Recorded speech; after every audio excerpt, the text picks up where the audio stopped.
Hi, I'm Priyanka, and I have been into the consumer research business, if I may want to call that, for almost about 13 years now.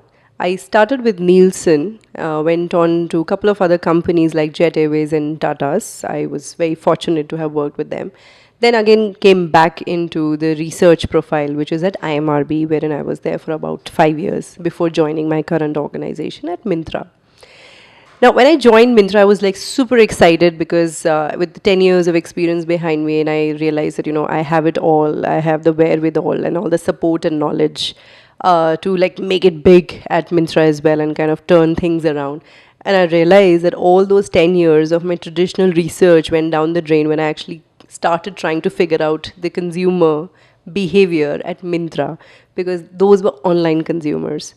And unfortunately, that's the things, that's the status of the research as of today, that it does not give you that kind of an exposure of learning to gauge the consumer feedback in the online space. Probably we don't have that kind of clients as yet who are willing to spend money on traditional research and then evolving it from traditional research into digital research. So the most challenging part for me was now to actually unlearn what I had learned in the last decade and actually start learning new stuff, which is like understanding this animal called digital consumer. And this consumer is like changing every night, if I may say. Something new format will become viral and you're just trying to scratch your brains and trying to figure out that what made this thing go viral, right? So, of course, then the whole unlearning process started. The turnaround time, which was generally about, say, a month or 2 months to turn around a particular project, went down to about just overnight. Yeah, that was like the biggest. So, one is I learned to be more agile, I learned to be more nimble, and I learned to work with more digital methodologies. In fact, to an extent, that there was a dearth of partners with whom I could work because they said that the pace at which you are working is not something that we can match up to. So then we started creating a lot of stuff in house. So, for example, natural language programming, wherein I gauged actually, we started working with another partner, but we realized that their pace is much lower than ours. So we started building those things in house. There are two types of responses that you get from a consumer in a research. One is claimed responses, right? And one is a derived response. I realized that when at Mintra or in a digital platform for all that matter, your claimed responses don't make a sense. Your derived responses or the responses that you get through social media listening is what makes a lot of difference. So then what we started doing at Mintra is that we started developing a digital research methodologies. We said let's just take on the stage and let us be the pioneers to do that. In fact, all the hard work that went into it, just about a month back, my team was also awarded as the best in-house research team at a client end. And so we're very proud of that because we were developing a lot of methodologies in-house. One of the methodologies that I would like to talk about today is the social media listening that we are doing. Social media listening basically helps me understand that across channels, for example, say Twitter or Facebook or LinkedIn or Instagram, wherever these are popular channels, what are people talking about? So we are doing something called a social media personality analysis, wherein I don't need to ask you even a single question to assess what kind of a consumer segment you are. From this social media listening, and I'll tell you a little more in detail later, but social media listening helped us identify 10 particular segments of consumers which exist on the basis of their behavior towards content consumption and fashion consumption, which is the ask for our company, right? And the beauty, like I said, I did not have to ask even a single question. Basis the kind of posts, tweets that you have liked, shared, the kind of adjectives and the words that you have used in your posts, we have just analyzed that using NLP. We were able to create cluster of words and identify you as somebody who's optimistic, realistic, pessimistic, regressive, or you are progressive. Those are the kind of broad clusters we were able to create only using social media listening and NLP programming at our end. And here we are sitting on 10 such segments who have emerged through our research. And I know everything that they are doing on online platforms. And actually, I can pitch them, I can target to them specifically to the kind of content that they're consuming, and I can also predict the kind of behavior that they will exhibit if a particular content is being pushed out to them. We talk about millennials, India, less than 30 years, 65 population. Hmm. A lot of online youth is online, going online and buying. Hmm. You're in a category which is very youth oriented anyway, Hmm. fashion. Yep. Share with us some of the aha moments or some of the trends that you see Hmm. in your research, ongoing engagement. Sure. So there are two kinds of segments that we were able to identify from our consumer research, which is social media listening.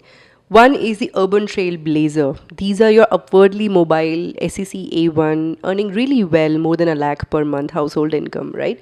Who are looking for the brands. Yeah, they're looking for some exclusive lineup of brands, etc. And they're actually looking for certain such platforms who are able to give them that access within the country. Yeah. In that case, we have, Mintra as a platform which provides them as a house of international brands, right? Second, on the other aspect, on the other side of the spectrum, we have a set of consumer segment which is looking for fast fashion, which is actually the Gen Z that we're talking about, who are between the age band of 18 to 25 years of age, right? They're only looking for fast trends. Now, what do I do about them? Because in India, there is a lag time of about 36 months from the time a particular trend emerged, probably say in Northern America, right? So, is there any way that you can actually produce a line of clothing without that kind of a lag time? And that's when we started using artificial intelligence. So, what this model does is, or what this software does, it crawls across the world the kind of trends, clothing, apparel terms people are using. For example, kitten heels is a trend which was emerging in Northern America and Russia. We started looking at the volumes at which this word was getting mentioned. And we started to see that there is an upward trend in the number of times kitten heels were spoken about. But you would not find kitten heels in India because there's a lag time before it starts getting manufactured in India. But Myntra took the lead using its artificial intelligence platform, which is rapid, and we have started creating fashion which caters to this Gen Z who is only looking for fast fashion. So these are the aha moments for us wherein we are able to cater to two segments who are on the opposite sides of the spectrum and create a delight for the consumer. Urban versus non-urban, any highlights there? We're seeing a lot more growth in non-urban. Mm-hmm. Their buying preferences, consumer preferences, are they very different from the urban? Yes, there is one specific aspect that I would like to highlight, which I was highlighting in my presentation also earlier in the day, that loyalty per se has got deteriorated. But if I were to actually search for loyalty in the country, it is actually coming from the T2s and the T3s. Because, there is such a huge high factor of distrust that if they're able to create the trust with that online e-tailer, they would love to continue with them. And that's exactly what is loyalty about, right? A repeat consumer, which is not the case in the urban India. Because in urban India, they have crossed the fear factor. They are in the multi-tab exploration phase. That completely corrodes the loyalty part of it because you're curious, you're just exploring. So you're not sticking to one platform, you're going to multiple platforms. So that is one difference that I see that emerges very, very clearly. Second is while convenience is the biggest factor for online shopping or the driver or the trigger for online shopping for urban, for tier 2 or tier 3 or the rural, I wouldn't want to call them, probably semi urban, for them it is shopping is all about fun of shopping because there is always a lack of visible hobbies which exist within these semi-urban areas. Golf or tennis or sports clubs are not that rampantly available in your rural or the semi-urban areas. So for them, shopping and socializing face to face is their hobby. And here it comes an online player who says that you don't need to go out in the sun and you just come on me and then I'll figure out what fashion you want. So, changing that consumer behavior, there is a barrier to entry is much higher and stronger in the T2 and T3. But once you're able to break that, loyalty is something that you can hold on to for some time. 2018 is the new year, we're in January, and last question. What are some of the challenging areas or how you challenging your team? क्या ये करते हैं 2018 में? Anything that's standing out for you, which is what you are looking forward to as a research project or as an opportunity area? Mm. There is this one segment of consumer which I feel which has got left out because there is no particular term that a consumer behavioralist has given, which is between Gen Z and millennials. So millennials were born between 1980s to about 2002 or so, right? Then from 2000 10 onwards, we have these Gen Zs which have come into the picture. There is still a huge chunk of consumers who are about 25 to 30 years of age band who are into their second jobs or third jobs, and they're going through a change in their life stages. We are not catering to them. We need to be able to identify what are their expectations from the shopping per se, at least in case of my relevant area.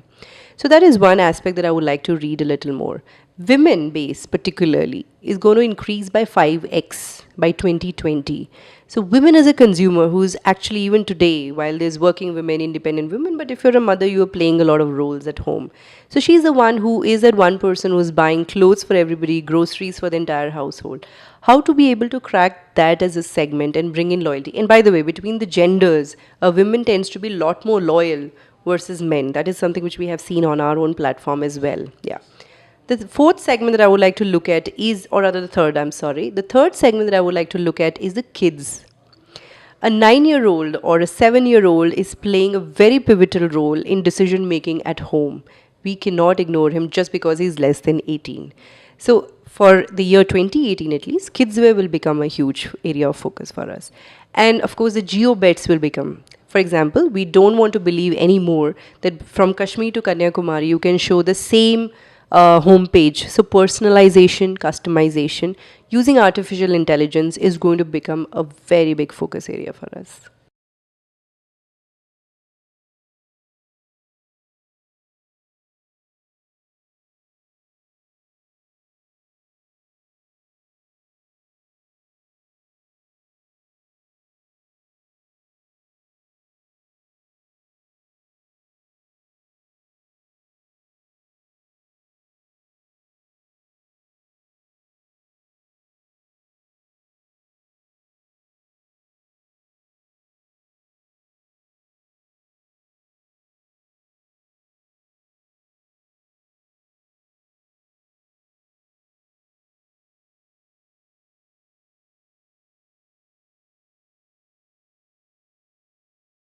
Thank you so much. I